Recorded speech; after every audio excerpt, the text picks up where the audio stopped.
संसद के चल रहे शीतकालीन सत्र के दौरान राज्यसभा में ऐतिहासिक स्मारकों और पुरातात्विक स्थलों के रखरखाव के लिए कॉर्पोरेट सोशल रिस्पॉन्सिबिलिटी यानी CSR फंड के इस्तेमाल को लेकर सदन में अलग अलग राय सामने आई।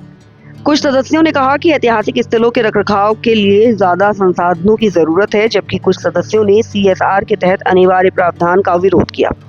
राज्यसभा में कंपनीज अमेंडमेंट बिल 2019 पर चर्चा हुई। इस बिल को बीजेपी सांसद विनय सहस्त्रबुद्धे ने 12 जुलाई 2019 को पेश किया था। विनय सहस्त्रबुद्धे ने कहा कि भारतीय पुरातत्व सर्वेक्षण यानी ASI, राष्ट्रीय स्मारक प्राधिकरण यानी NMA और स्मारकों की देखभाल से जुड़ी अन्य एजेंसियों के पास इन स्थलों के रखरखाव के लिए जरूरी संसाधनों की कमी है।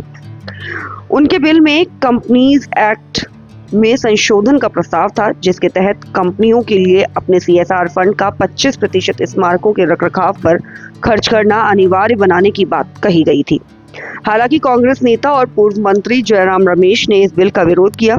जयराम रमेश ने कहा कि वह देश की सांस्कृतिक विरासत के संरक्षण के लिए अधिक फंडिंग के विचार के खिलाफ नहीं है, लेकिन CSR की अवधारणा अलग है और इसे पिछड़े क्षेत्रों में स्थानीय समुदायों को लाभ पहुंचाने के उद्देश्य से लाया गया था।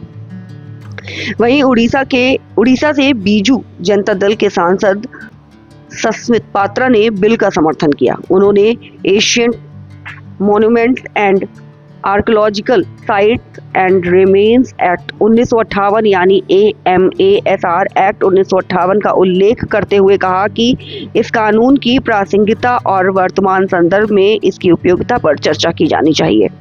इस बीच कॉर्पोरेट मामलों के राज्य मंत्री राव इंद्रजीत सिंह ने विनय सहस्त्रबुद्धे से बिल वापस लेने का आग्रह किया।